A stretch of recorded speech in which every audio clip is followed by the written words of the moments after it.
On the way back from Lewis's funeral, my mom told me to start packing.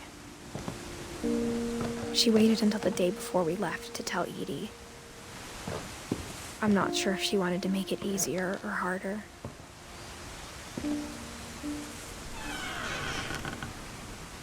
I wish we'd stayed. But I understand why we left.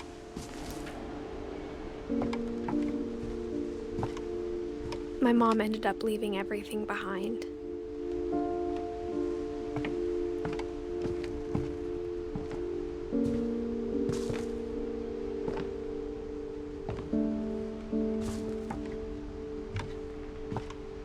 What happened that night had been coming for a long time. Maybe it should have come sooner.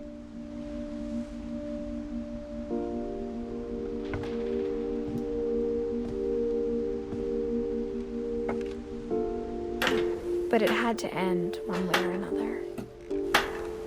All that's left now is to tell you about that last night.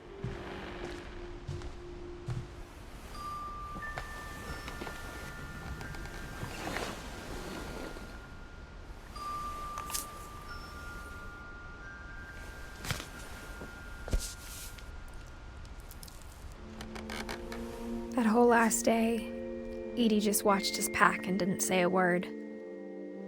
Until supper, when she raised her glass and said, "To our final night together, and all our final nights apart." Grandma, you know what I said about alcohol. Some of your medications are very Edith, specific. I left a present for you in the hallway. Why don't you go open it? The grown-ups have to argue now. I'm sorry, you're right. We're all leaving tomorrow. Let's just enjoy our last... I'm not leaving. Edith, you're excused.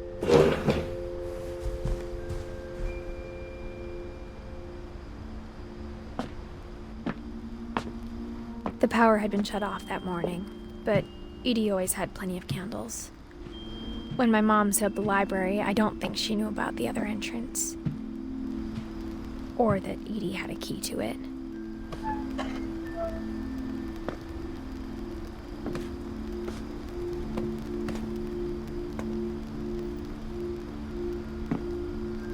The thing you're afraid of isn't going to end when you leave the house.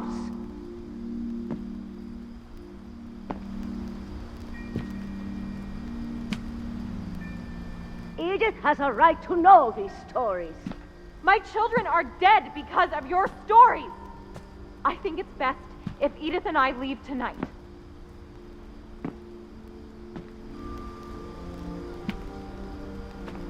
We'll have the nursing home send a van for you in the morning, okay?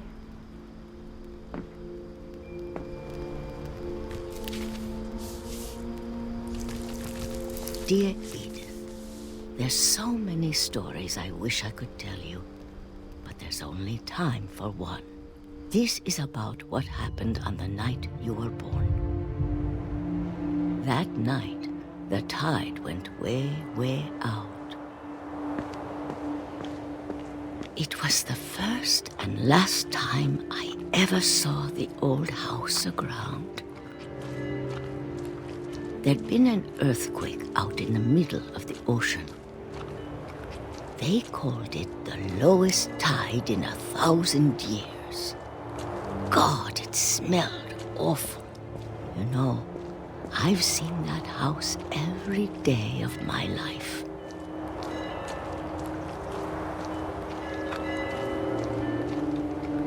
But I never thought I'd go back to it. When the fog rolled in, I lost my way.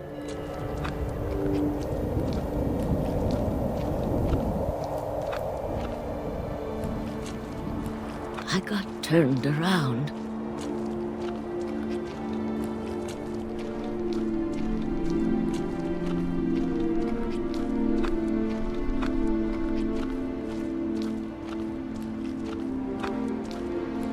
For a while, I wandered.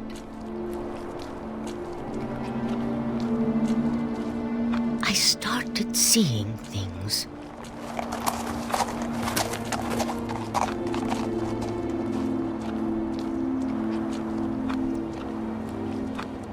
things I'd forgotten had ever existed.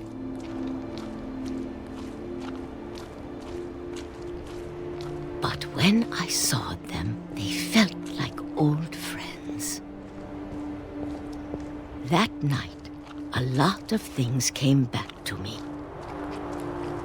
Or maybe I came back to them.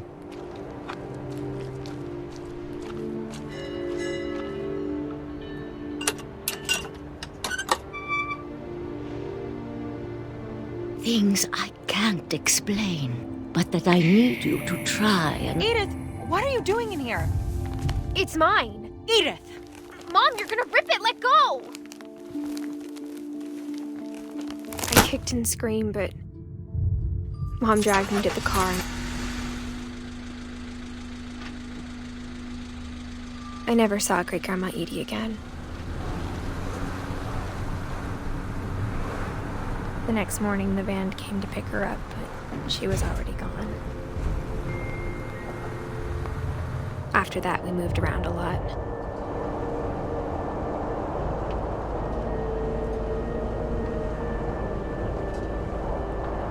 We both tried to make the best of it.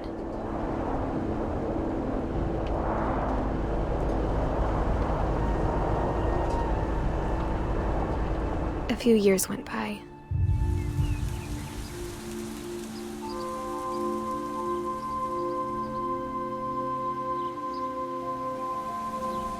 My mom didn't like to talk about it. But she started getting sick a lot. The rest happened pretty quickly.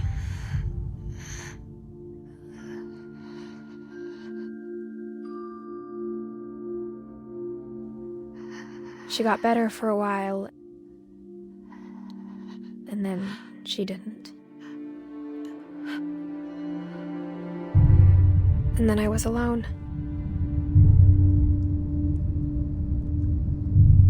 The last Finch left alive.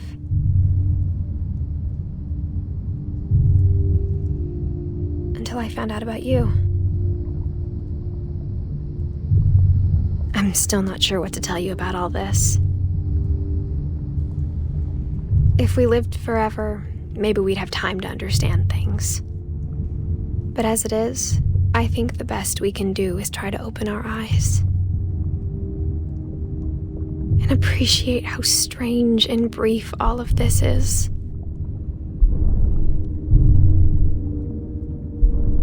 This journal was supposed to be for you. But now I hope you'll never see it. I just want to meet you and tell you all these stories myself. But I guess if you're reading this now,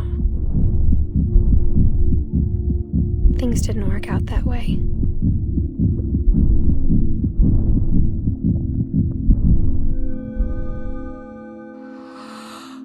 This is where your story begins.